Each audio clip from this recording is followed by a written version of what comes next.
So in this video we're going to check out the TX2000 Plus right before I sell it. So I just sold this to someone. I thought, oh, it'd be pretty cool just to make a video of it before I sell it, because you just don't really see them anymore, so it's a nice memory, you know. It's one of those pads I bought in 2004. It was an upgrade to a soft mat that I nailed to a wooden board. And I set this up, I think, in 2001, 2002, so over 20 years ago.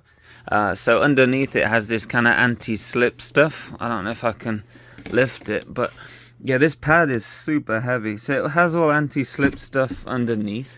So you can see better from this angle. It's pretty much just covered in this non-slip black material there, about the same thickness as the plexiglass, 2 to 3 mils thick. And then I believe it's made of wood underneath, you can kind of see there, and these are the panels. But this one was pretty cool because it had support for DDR solo, so you could play the solo charts as well. And unlike most metal pads at the time, it doesn't kind of, it kind of works. It doesn't, it registers your step even though you're heavy. And unlike many other pads at the time, it had a bar as well with the kind of fold out, back pieces here. And you can move them to the side so you can kind of store it away again. And the bar comes out pretty easy, you can see there. And you can also bolt it in as well. So yeah, it was a pretty good pad for its time, to be honest. And the control box, there it is there, pretty normal, right? It gives you that kind of DB15 connector here. And you just provide your own PS2 to USB connector.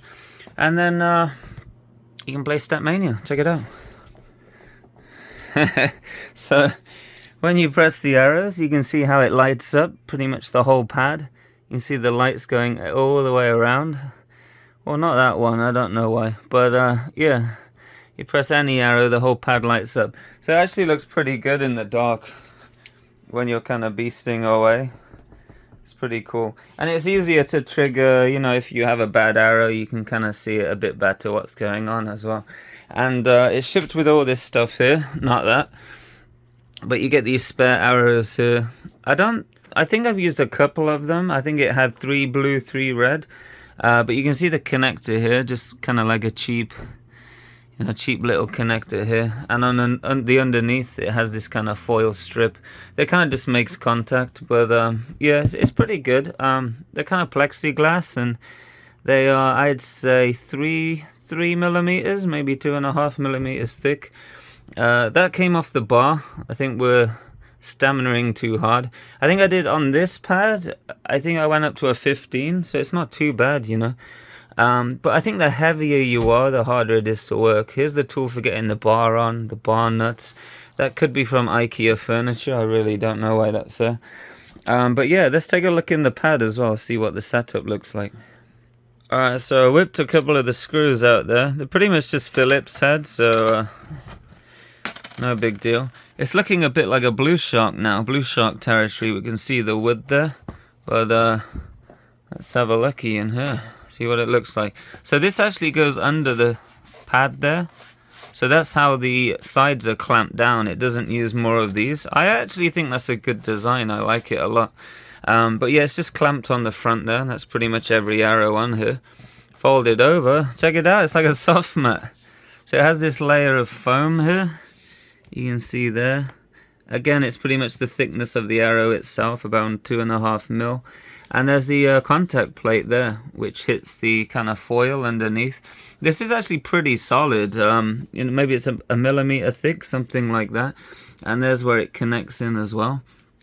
And the lights, I think the lights come through the foam right here. We can't really see them, unless they're on the arrow themselves. I didn't even think of that. You know what? I think the lights are in the arrows themselves. Yeah, they are. Look at that. It's pretty cool, isn't it? So I guess each spare arrow over here yeah, has its lights in as well. So yeah, you can actually see the lights there. Look how they kind of come around like this. So that's pretty cool, isn't it? So I think because these lights aren't coming on, it's probably a problem with this rather than the contact plate itself. But yeah, maybe not. Maybe I'm stupid. But yeah, that's what the underneath looks like. And I imagine when you pull these up, you just see the kind of MDF here. the wood that it's made from. And again, if you pull this off as well, you'll probably see wood, just like a Blue Shock. But it has a lot of weight to it. I think maybe around 100 pounds. So what would that be in kilos? 45 kilos, 46 kilos. So it's got a really good weight to it. But at the time when it came out, you know, early 2000s, I think my friend had one in around 2001, 2002. And it was one of the best things you could play on. I got mine a little later, 2000, I think it's January 2004 I got mine, something like that, just after Christmas.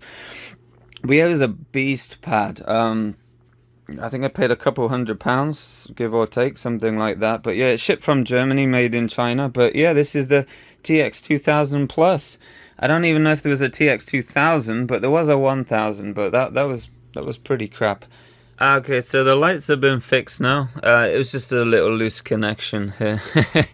But yeah, a couple problems I remember with this pad, with the hairline cracks here, because the plexi is kind of thin. Well, it's not really too thin for its time, but it's still thin enough to form these cracks here.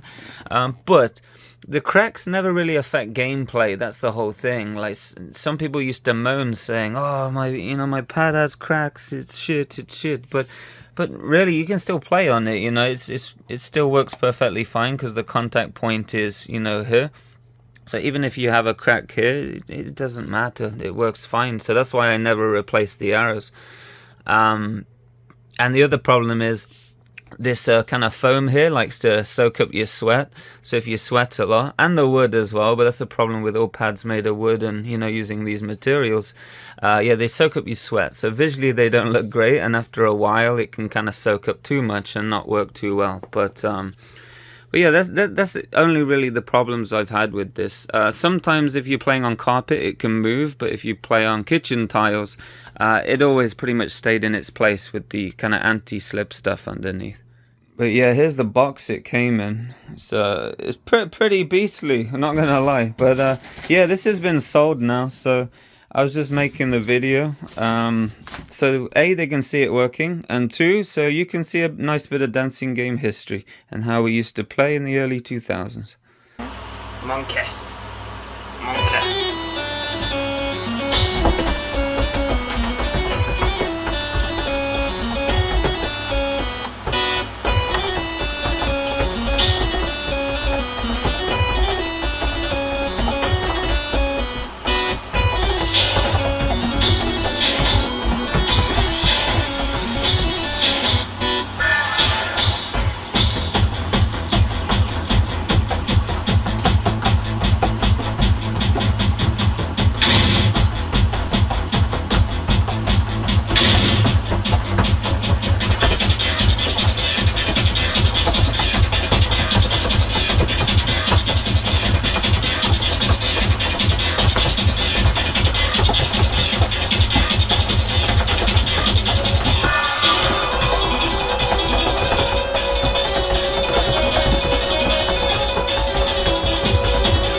Oops.